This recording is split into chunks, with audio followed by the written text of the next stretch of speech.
السلام علیکم ویورز، آج کی ویڈیو میں ہم آپ کو بتائیں گے کہ رسول اللہ صلی اللہ علیہ وسلم کو زہر کس نے دیا تھا۔ سن 7 ہجری میں جب مسلمانوں نے خیبر کا واقعہ فتح کر لیا اور وہاں امن و امان قائم ہو گیا تو وہاں کے یہود نے بظاہر اطاعت قبول کر لی۔ اسی دوران ایک یہودی خاتون جس کا نام زینب بنت حارث تھا، رسول اللہ صلی اللہ علیہ وسلم کے خلاف ایک خطرناک سازش تیار کی۔ اس نے فیصلہ کیا کہ وہ آپ صلی اللہ علیہ وسلم کی دعوت کرے گی اور کھانے میں زہر ملا کر آپ صلی اللہ علیہ وسلم کو نعوذ باللہ شہید کرنے کی کوشش کرے گی۔ اس مقصد کے لیے اس نے ایک بھنی ہوئی بکری تیار کرنے کا منصوبہ بنایا۔ زینب نے تحقیق کی کہ رسول اللہ صلی اللہ علیہ وسلم کو بکری کے گوشت کا کون سا حصہ سب سے زیادہ پسند ہے۔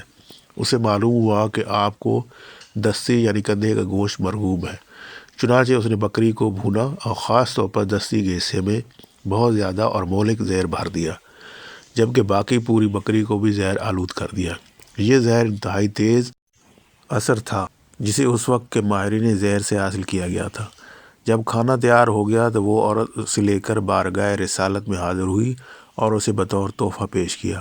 آپ صلی اللہ علیہ وسلم نے اپنے صحابہ کرام کے ساتھ کھانے میں شرکت فرمائی۔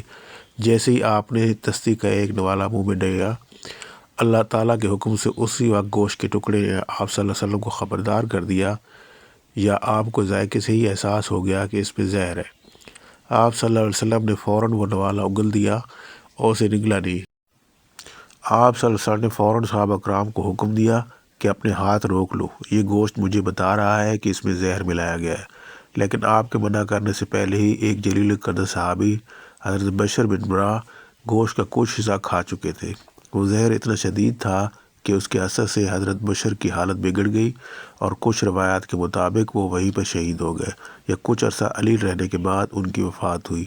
رسول اللہ صلی اللہ علیہ وسلم نے فوراً اس عورت کو طلب فرمایا اور اس سے پوچھا کہ تم نے ایسا کیوں کیا؟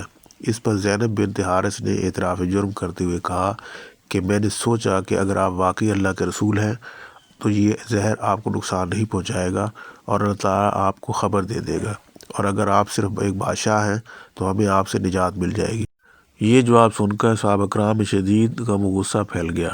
بعض روایات میں آتا ہے کہ رسول اللہ صلی اللہ علیہ وسلم نے اپنی ذات کے لیے اس عورت سے بدلہ نہیں لیا اور اسے معاف فرما دیا، لیکن جب حضرت بشر بن برا کی شہادت واقع ہوئی تو قصاص خون کے بدلے کے شرعی قانون کے تحت اس عورت کو قتل کرنے کا حکم دیا گیا۔ یہ اسلام کا عدل تھا کہ ذاتی تکلیف پر معافی دی گئی، مگر ایک جان کے ضیاع پر قانون نافذ کیا گیا۔ اگرچہ آپ صلی اللہ علیہ وسلم نے وہ نوالا نگلا نہیں تھا، لیکن اس زہر کا کچھ اثر آپ صلی اللہ علیہ وسلم کے جسم مبارک میں سرایت کر گیا تھا۔ روایات میں آتا ہے کہ اپنے وفات کے وقت یعنی مرض الموت میں آپ صلی اللہ علیہ وسلم نے فرمایا کہ اے عائشہ، میں آج بھی اس کھانے کی تکلیف محسوس کر رہا ہوں جو میں نے خیبر میں کھایا تھا، اور اب اس زہر کی وجہ سے میری شہرہ کٹتی محسوس ہو رہی ہے۔ علماء فرماتے ہیں کہ اللہ تعالیٰ نے اس طرح اپنے حبیب صلی اللہ علیہ وسلم کو نبوت کے ساتھ ساتھ شہادت کا عظیم مرتبہ بھی عطا فرمایا۔ یہ تھی ہماری آج کی ویڈیو۔ امید ہے کہ آج کی ویڈیو آپ کو پسند آئی ہوگی۔ اگر ویڈیو پسند آئی ہے تو اسے لائک اور شیئر کر دیں، اور ساتھ ہی میرے چینل کو بھی سبسکرائب کر دیں تاکہ اس طرح کی معلوماتی ویڈیوز آپ تک پہنچتی رہے۔ ملتے ہیں کسی نیکسٹ ویڈیو میں، تب تک کے لیے اللہ حافظ۔